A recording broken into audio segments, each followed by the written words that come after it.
My name is Samantha, and this is the story of how my world shattered on an ordinary Tuesday afternoon. I married Kevin 8 years ago. We first met at a coffee shop in downtown Chicago. He was sitting by himself, absorbed in a book, and I accidentally spilled my coffee right next to his table. He glanced up, smiled warmly, and said, "Well, that's certainly one way to catch my eye." I chuckled, he chuckled, and in that instant, something sparked between us.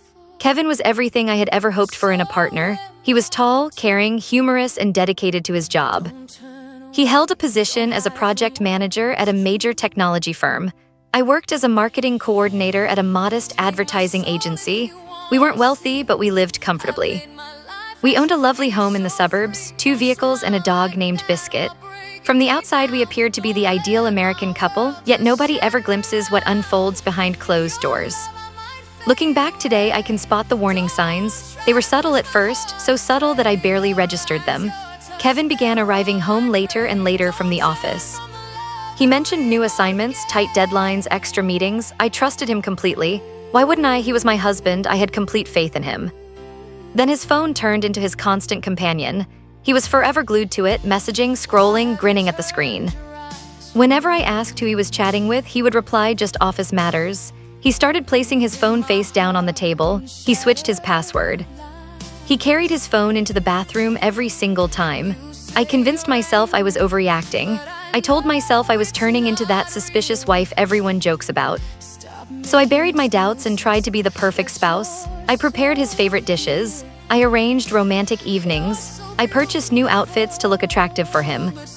But gradually I sensed him drifting further away from me. His kisses grew briefer. His embraces felt cooler. He stopped whispering "I love you" before sleep. My closest friend Amanda picked up on it as well. One evening while we were eating dinner together, she asked, "Samantha, is everything all right between you and Kevin? You look down these days." I nearly broke down right there at the table, but I held myself together and answered, "Everything is fine, just worn out from work." Amanda gazed at me with those perceptive eyes, but she didn't press further. She simply took my hand across the table and said, "I am always here for you." Then that Tuesday arrived. It was a typical workday. I had an important presentation scheduled for the afternoon, but my boss called an early meeting and informed us that the client had pulled out of the project. Just like that, 3 months of effort vanished. My boss told the whole team to head home for the rest of the day. I felt let down about the project, yet a tiny part of me felt relieved. I decided I would return home early and surprise Kevin. He had seemed so overwhelmed lately, or at least that's what he had claimed. I figured maybe I could prepare a special lunch, open a bottle of wine, and we could enjoy some real time together. Perhaps it would mend whatever was falling apart between us. I stopped at the grocery store and picked up ingredients for pasta, Kevin's favorites. I also bought fresh flowers, yellow roses. I was actually smiling while driving home. I had our wedding song playing on the radio. I kept picturing the look of surprise on his face. When I turned into the driveway, I noticed a car I didn't recognize. It was a red sedan parked directly behind Kevin's vehicle. I assumed it might belong to a colleague or a friend. Kevin occasionally had visitors when he worked from home. I didn't dwell on it. I grabbed the grocery bags and the flowers and headed toward the front door. I unlocked it softly. I wanted to catch him off guard, so I didn't call out his name the way I normally would. The house was silent, unusually silent. Biscuit came dashing toward me, tail wagging happily. I set the bags on the kitchen counter and spotted 2 wine glasses on the table. One had traces of lipstick on the rim. My heart began racing faster. I didn't own that particular shade of lipstick, then I heard it. Laughter drifting down from upstairs from our bedroom. My legs felt weighted as I climbed the stairs. Each step felt like moving through thick mud. My hands trembled, my thoughts spun wildly. I kept telling myself there must be some reasonable explanation. There is always an explanation. I reached the bedroom door. It was slightly ajar, and then I saw them. Kevin was lying on our bed. The bed we had shared, the bed where we had discussed our dreams, the bed where we had comforted each other through difficult times, and he wasn't alone, there was someone with him. They were both partially dressed, relaxed, laughing, tangled in each other's arms. The other person was tall, with long dark hair and striking features. And it took me only a second to realize that this person was a transgender woman. For a few moments, I simply stood there paralyzed. My mind struggled to make sense of what my eyes were witnessing. It felt like watching a film, but the film was my own life. Then Kevin looked up and noticed me. The blood drained from his face. He leaped off the bed as if it had burned him. "Samantha, what are you? You're supposed to be at work." that was his immediate response, not "I'm sorry," not "I can explain," but "You were supposed to be at work," as though my schedule was the real issue. As though I had done something wrong by coming back to my own house. The other person, who I later found out was named Nicole, snatched her clothes and began dressing hurriedly. She appeared mortified, she appeared frightened, she remained completely silent. I let the yellow roses slip from my hands onto the floor. I remember seeing the petals scatter across the carpet. And then the tears started, not gradually, not softly. They poured out like a torrent. "How long?" I asked. My voice was barely audible. Kevin was pulling on his shirt, his hands unsteady. "Samantha, please let me explain. How long?" I repeated louder this time. He stared at the floor. 6 months, half a year, 180 days of deception. Of looking me straight in the eyes and claiming everything was normal. Of lying beside me at night after being with someone else. The idea made me feel nauseous. Nicole walked past me without a sound.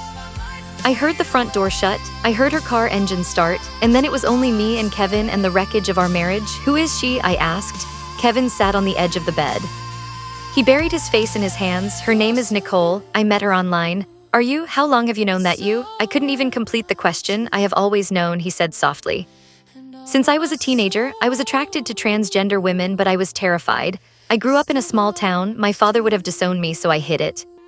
I believed that if I married a woman, if I built a normal life, it would disappear. But it never did." I stood there listening. Part of me wanted to shout, part of me wanted to smash things. But another part of me, a small, quiet part, felt something unexpected. I felt sad for him, not because what he had done was acceptable. It was not acceptable. The lying, the cheating, the betrayal.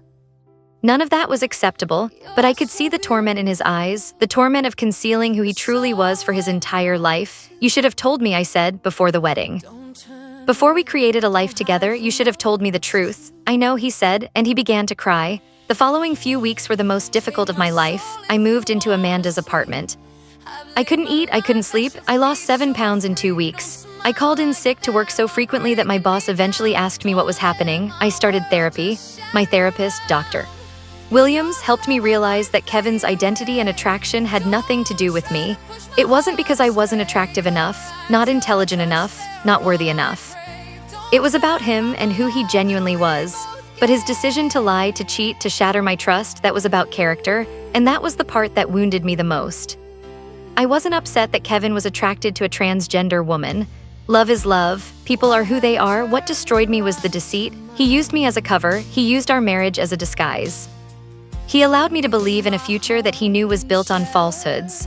We filed for divorce 3 months later. It was quiet and heartbreaking. There were no dramatic arguments in court. We divided everything evenly. I kept Biscuit, he kept the house. On the day I signed the papers, Kevin said to me, "I'm sorry, Samantha, you deserved better." "Yes," I said, "I did." It has been a year now since that Tuesday. I moved into a new apartment. I received a promotion at work. I began running every morning. I adopted another dog, a little brown one I named Hope, because that is exactly what I needed. Hope. Some days are still difficult. Some nights I still cry. I still struggle with trust. I still check the door twice before I sleep. But I am healing, slowly, like a broken bone that needs time to mend and grow strong again. Amanda asked me last week if I was angry at Nicole. I thought about it for a long time, and honestly, no. Nicole was not the one who made vows to me. Nicole did not stand at the altar and promise till death do us part. Kevin did. My anger, my hurt, my pain, it all belongs to him. I learned something valuable through all of this. You cannot force someone to love you the way you need to be loved. You cannot repair someone by loving them more intensely, and you cannot construct a genuine life on a false foundation. My name is Samantha. I am 34 years old. I live in Chicago. I have 2 dogs, a good job, and a best friend who never lets me down. And I am going to be okay. Thanks for listening to my story. If you liked it, hit that subscribe button.